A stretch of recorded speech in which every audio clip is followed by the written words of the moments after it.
Welcome back, Sethling here. Today I've got two new MCEdit filters for you guys.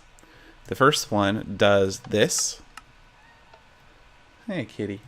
There's a little house that spawns and I can walk inside. There are glass panes. There's a sign on the outside that says Sethling's house. The second filter does this.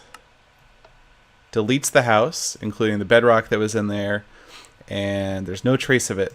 It's gone entirely. And the house is not an illusion. It's built using a trick that Traslander discovered recently to use falling sand entities and delete blocks using them. And I've linked a video in the video description by Traslander kind of explaining how it works. But these are real blocks. And so basically, yeah, I wrote these filters. This one over here was created with the StructureSpawners filter, and then this one was created with the StructureDeleter filter. And the way you use them is you just build a building like this, just in Minecraft.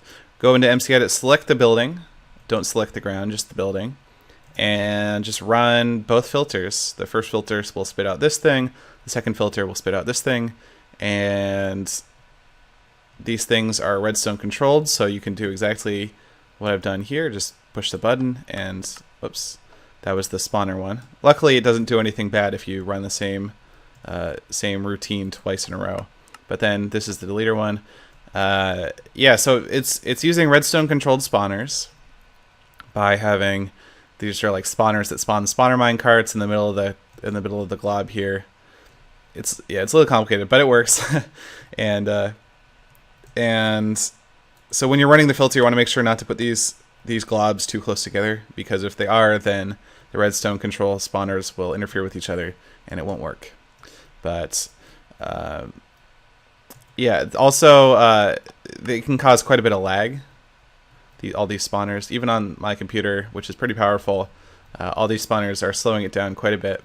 So there is a slowness factor built into the filter that you can crank up if you are having lag from these spawners, and it'll help even with the passive lag while you're not using the things, but it also slows down the spawn rate, the amount of time it takes to spawn in the building or to delete it. As you can see, it does work for tile entities, so that's pretty cool. It's spawning this Sethling's house text every time I spawn the building. It works only for solid blocks. The only exception is you can have non-solid blocks as long as they're the top block in the column. So, for instance, I could put redstone dust on top of the house and run the filter, and it would spawn those in just fine. But if I had redstone dust inside the house, these would interfere with the roof, and it just wouldn't work very well.